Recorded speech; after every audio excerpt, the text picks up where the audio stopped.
Hi guys, I'll do some more problems of the second exercise. See the 11th question, which looks a little different, but it is easy only. X of 2 and 3, y of minus 1 and 1 is 10 comma 5. How to do, I'll tell you. You just send x inside, it becomes 2x, 3x. Send y inside, minus y, y.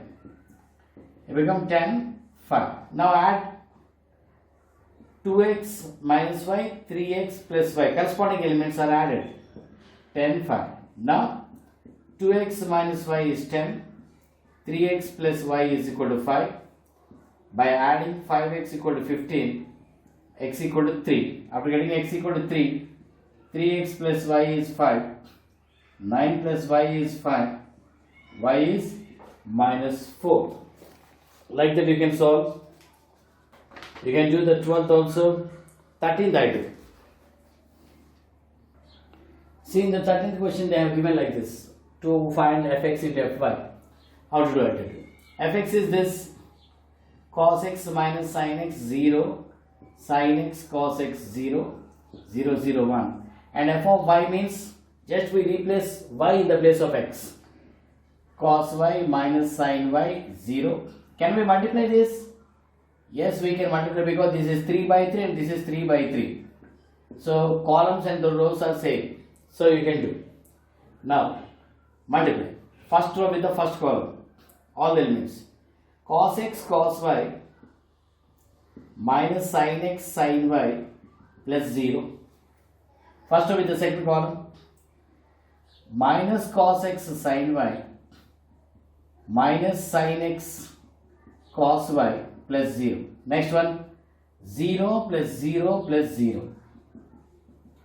In the same way, second row with the first column, sin x cos y, cos x sin y plus 0. This with this. Now, minus sin x sin y, second row with the second column, plus cos x cos y plus 0 into 0. Now this becomes sin x into 0. Second row with the third column, 0 plus 0 plus 0. Now third row with the first column, 0 plus 0 plus 0. We got 1 into 0. Next also 0 plus 0 plus 0. Last one, 0 plus 0 plus 1. Now it becomes, this is the formula, cos a cos b minus sin a sin b. Cos a plus b cos x plus y. And if I take minus common here, sin a cos b plus cos a sin b, it looks sin a cos b plus cos a sin b, it becomes sin a plus b, and 0. Here also sin a cos b plus cos a sin b, sin a plus b, and here cos a cos b minus sin a sin b, cos a plus b, 0, 0, 0, 1. See carefully, if it is x we call it as fx, if it is y we call it as fy, and here the same thing, but in the place of x we got x plus y, so it can be taken as f of x plus y. Okay? Right. So the rest of the problems also you can do, except 19 and 20 little different looks. 21 also I'll explain, 22 also. Little different I'll tell you. See, a trust fund has rupees 30,000 and it must be divided into two types of bonds. So 30,000 is divided into two types of bonds. So X and Y.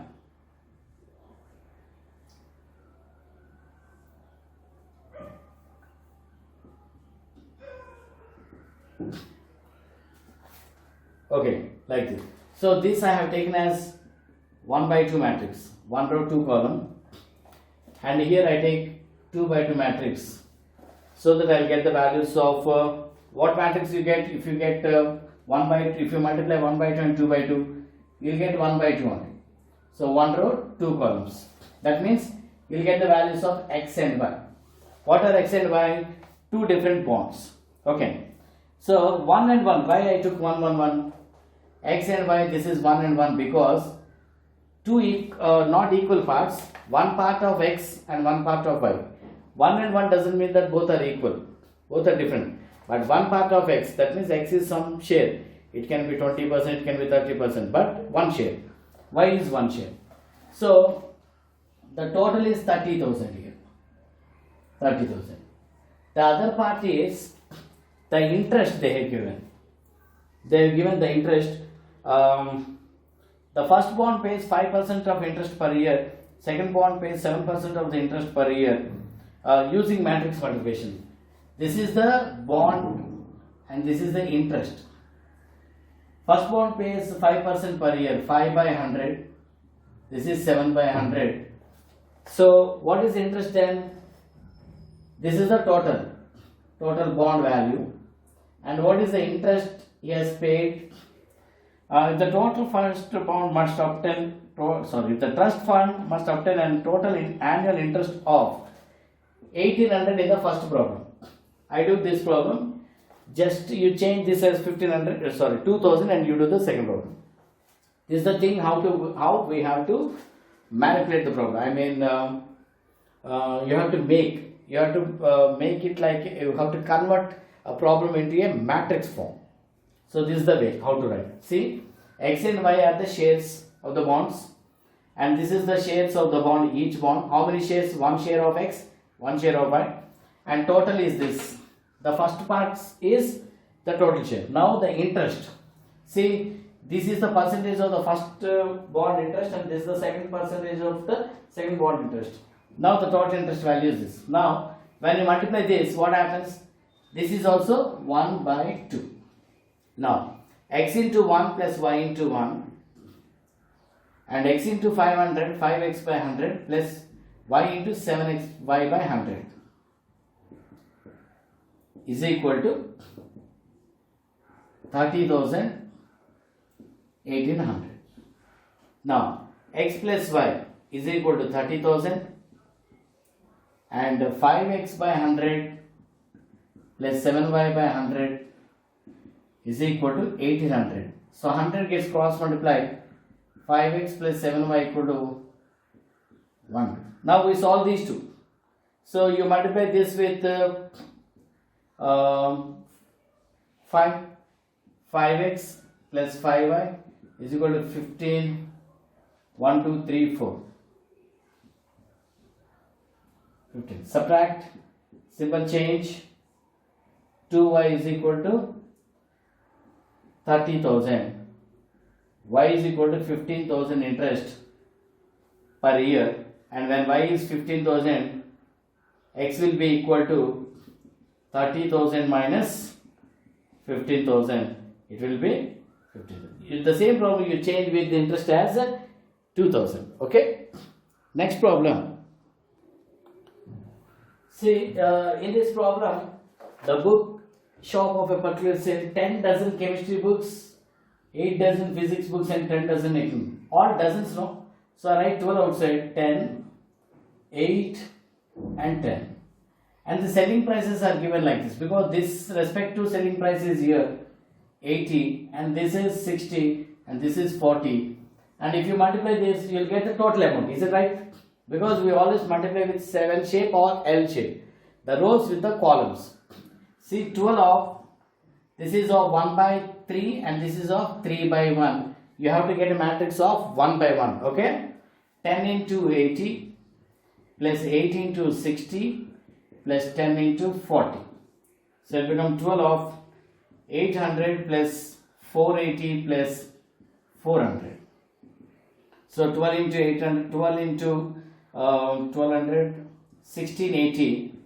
So 12 8 0 0 12 8 96 72 81 20,160 is the total cost. Okay, right. See, in this problem you are asked to check the restrictions for n value, k value, and p value.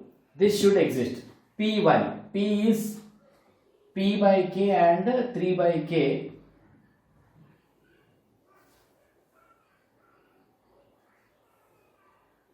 To multiply p and 1.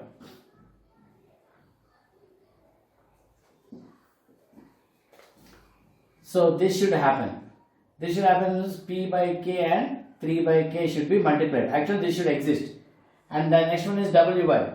n by 3 and 3 by k, no problem. This has no problem.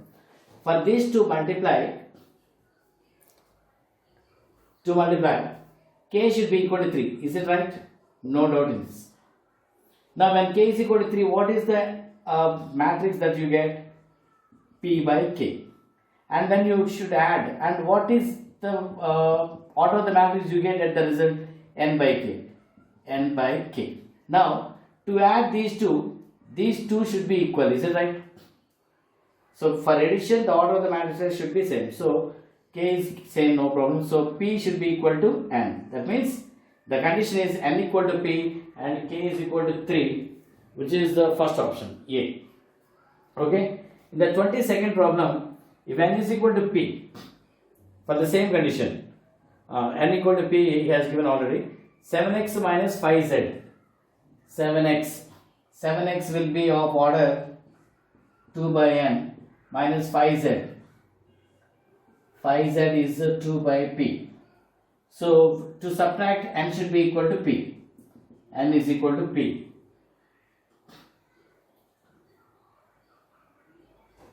So the order will be same, either 2 by n or 2 by, because when you subtract also you should get the same order.